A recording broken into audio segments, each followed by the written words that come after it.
Hi ಎಲ್ರಿಗೂ.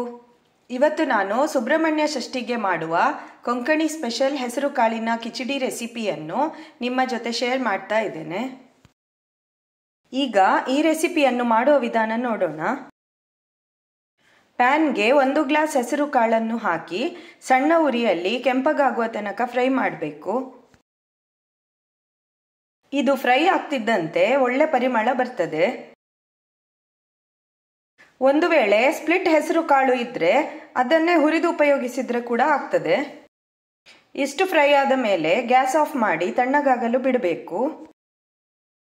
1 glass ಅಕ್ಕಿಯನ್ನು ಚೆನ್ನಾಗಿ ತೊಳೆದು ಇಟ್ಕೊಳ್ಳಿ. ಹೆಸರು ಕಾಳು ಮತ್ತು ಅಕ್ಕಿಯನ್ನು ನಾನು ಸಮ ಪ್ರಮಾಣದಲ್ಲಿ ತೆಗೆದುಕೊಂಡಿದ್ದೇನೆ. ಈಗ ಮಿಕ್ಸಿಗೆ ಹುರಿದ ಹೆಸರು ಕಾಳನ್ನು ಹಾಕಿ 1 ಸುತ್ತು ಗ್ರೈಂಡ್ ಮಾಡಿ. ನೋಡಿ, ಹೀಗೆ ತರಿತರಿಯಾಗಿರಬೇಕು. ಇದನ್ನು ಕುಕ್ಕರ್ಗೆ ಹಾಕಿ ತೊಳೆದಿಟ್ಟ ಅಕ್ಕಿಯನ್ನು ಕೂಡ ಹಾಕಿ 6 ಗ್ಲಾಸ್ ನೀರನ್ನು ಹಾಕಿ 3 ವಿಸಿಲ್ ಬರುವ ತನಕ ಬೇಯಿಸಿ. ನೋಡಿ, ಅಕ್ಕಿ ಮತ್ತು ಹೆಸರು ಕಾಳು ಕರೆಕ್ಟಾಗಿ ಬೆಂದಿದೆ.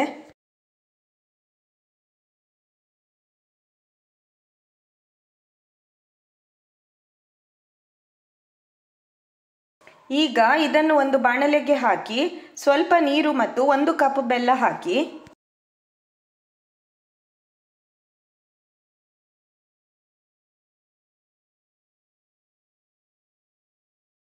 ಬೆಲ್ಲ ಕರಗುವ ತನಕ ಸಣ್ಣ ಉರಿಯಲ್ಲಿ ಬೇಯಿಸಿ.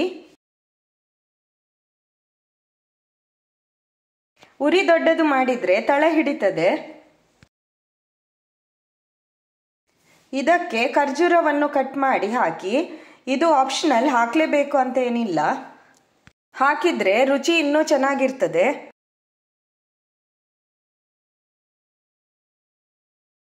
ಗಟ್ಟಿ ಅಂತ ಅನಿಸಿದ್ರೆ ಸ್ವಲ್ಪ ನೀರನ್ನು ಹಾಕಿ. ನಾನು ಸ್ವಲ್ಪ ಬೆಲ್ಲವನ್ನು ಮತ್ತೆ ಸೇರಿಸ್ತಾ ಇದ್ದೇನೆ. ಬೆಲ್ಲದ ಪ್ರಮಾಣವನ್ನು ನಿಮ್ಮ ಇಷ್ಟದ ಪ್ರಕಾರ ಹೆಚ್ಚು ಕಡಿಮೆ ಮಾಡಬಹುದು. ಒಟ್ಟಿಗೆ ನಾನು 1.5 ಕಪ್ ಬೆಲ್ಲವನ್ನು ಹಾಕಿದ್ದೇನೆ.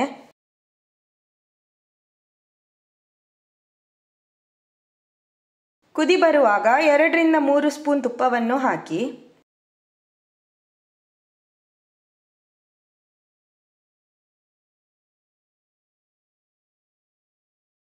ಒಂದು ಕಪ್ ತೆಂಗಿನಕಾಯಿ ತುರಿಯನ್ನು ಹಾಕಿ ಚೆನ್ನಾಗಿ ಮಿಕ್ಸ್ ಮಾಡಿ.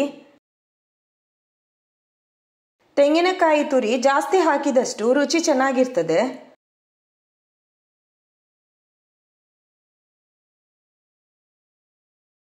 ಇದಕ್ಕೆ ತುಪ್ಪದಲ್ಲಿ ಹುರಿದು ಗೋಡಂಬಿ ಮತ್ತು ದ್ರಾಕ್ಷಿಯನ್ನು ಹಾಕಿ.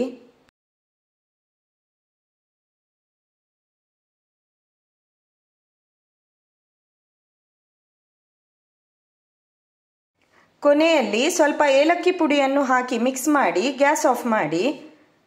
ರುಚಿಯಾದ ಹೆಸರು ಕಾಳಿನ ಕಿಚಡಿ ರೆಡಿ ಆಯಿತು. ನಿಮಗೆಲ್ಲ ನನ್ನ ಈ ರೆಸಿಪಿ ಇಷ್ಟ ಆದರೆ ಲೈಕ್, ಶೇರ್ ಮತ್ತು ಕಮೆಂಟ್ ಮಾಡಿ. ಹಾಗೂ ನನ್ನ ಚಾನಲನ್ನು ಸಬ್ಸ್ಕ್ರೈಬ್ ಮಾಡಿ. ಇನ್ನೊಂದು ಹೊಸ ರೆಸಿಪಿಯೊಂದಿಗೆ ಮತ್ತೆ ಸಿಗೋಣ. ಬಾಯ್ ಎಲ್ರಿಗೂ.